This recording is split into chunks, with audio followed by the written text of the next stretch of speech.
Can you hear me? Right. Raise your hands if I fade out.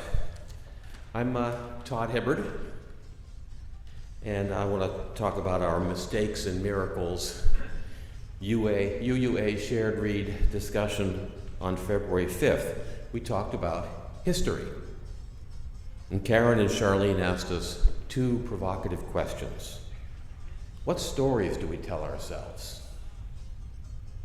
And about who we were and who we are now. And the second question, what do you think our community's intentions are at this moment? What stories do we tell ourselves? We're an almost 400-year-old congregation. So much history happened here. But I thought about Sicily.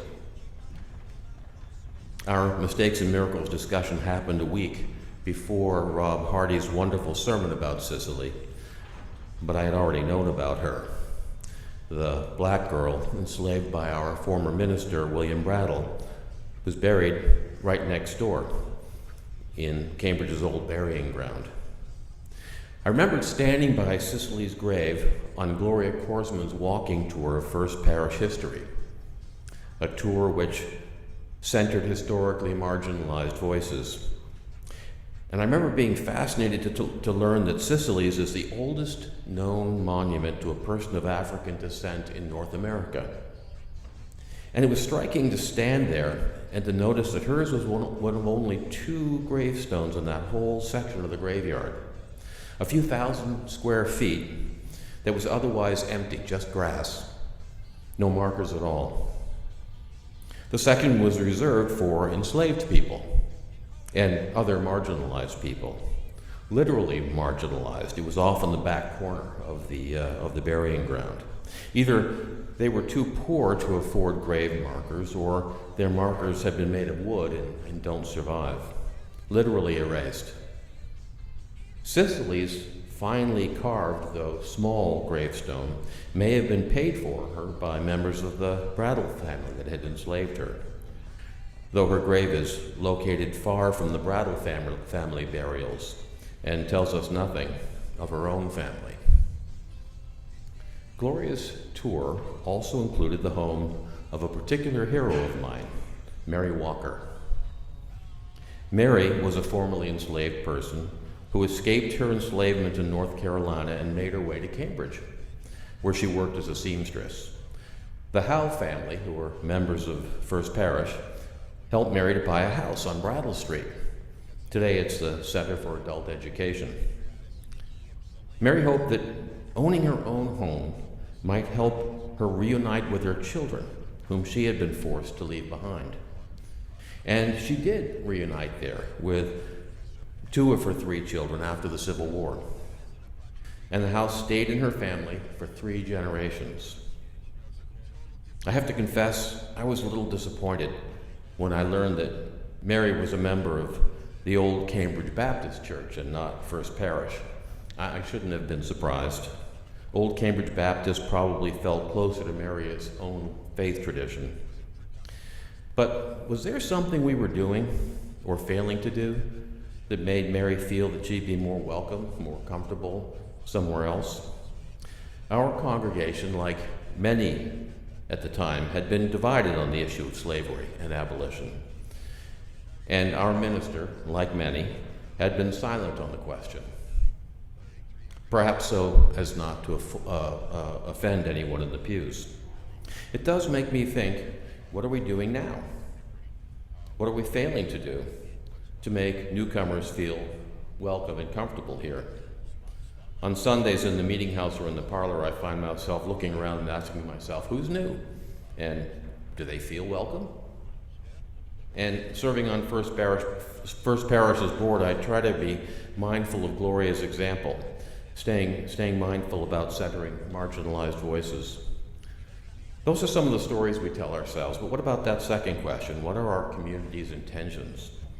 I recalled Neil Litton once saying that as an almost 400-year-old congregation with roots going back to the earliest days of European colonization in North America, First Parish has a unique perspective on history.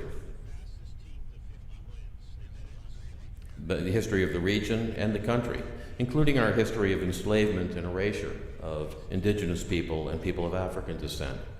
Whether or not we feel personally connected to the history, it is the history of this congregation, and that gives First Parish a special responsibility to teach and interpret this history. So I'm delighted to see the efforts led by Cushing Giese and Charlene Garlineau and Elizabeth Klein and others, in partnership with members of the wider community like Cambridge's Slave Legacy History Coalition, to document First Parish's legacy of slavery, building on the excellent work that's already been done by our sister congregation, First Church, around the corner on Garden Street. You can find First Church's work on their website entitled Owning Our History. But it's our history too. Thank you, Cushing, Charlene, and Elizabeth, and thank you, Karen, and the other members of the racial equity team for making this teaching and learning possible.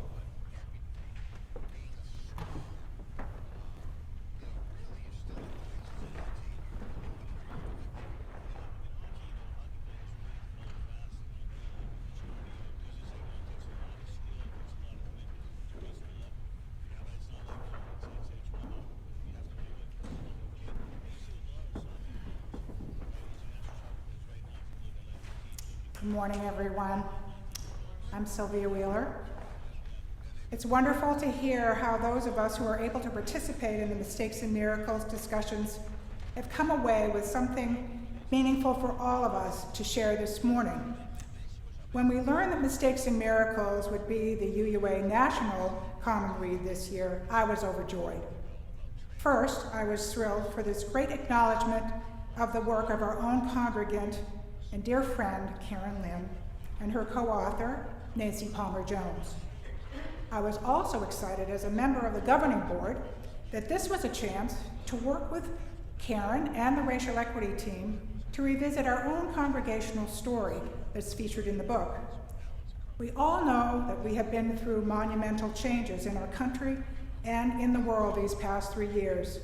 We have held our community together, focusing on the fundamentals of congregational life, managed for the most part virtually. As we have emerged from the global pandemic, we are now in a time of rebuilding at First Parish. As we began to share in our meetings that Karen and Charlene so skillfully led, I sensed a strong desire to look around and ask, who are we now? What have we learned thus far about the journey to be a multicultural, spirit-filled community? What can we share about our communal experience as we move to a new chapter with the possibilities and challenges of our new multi-platform church? One great thing about this book is the use of common threads, key areas of learning the authors observed in their visits to these 5 congregations all over the country about their paths to multicultural community. In my involvement in First Parish, there are 3 that I feel drawn to call out. The first is intentionality. As the authors say, congregations ground their journey in an overarching goal or sense of call made explicit in the mission or vision. In this, we were lucky, as we have already done that at First Parish with our mission. As some of you know, I'm a planner and feel strongly that setting your sights, as we have, on what you want to achieve is key to making progress. In pursuing anything worthwhile, though, as we've talked about already, there are often ups and downs, twists and turns, even some dead ends. Trying new things and being willing to fail is how we grow wiser and closer to what is possible. The second common thread is leadership, which in my view is based on the shared commitment or shared ministry that relies on the empowered involvement of everyone, congregants, ministers, and staff, working together on goals that we have put together. That's why one of our most important things to do as members of the governing board is to listen to congregants and try to discern what energies and resources they have and joyfully want to give to the next steps we choose together to take on our journey. The third common thread, one that doesn't really come very easily to me, is patience. Having patience to reflect on the reality that our individual paths may be divergent at times, and there will be events in the world that throw obstacles in our way.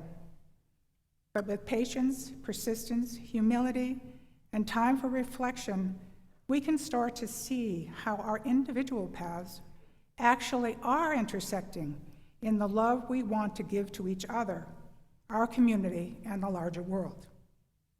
This is how we learn to adapt, as we will find a way together. One thing I was reminded about in our discussions is that everyone doesn't really know our story on this path of commitment to be a multicultural, anti-racist, anti-oppression congregation. We have congregants who have only been with us for a short time. They may not know what efforts we have undertaken and the progress we have already made, and for many, they don't know yet how they can help.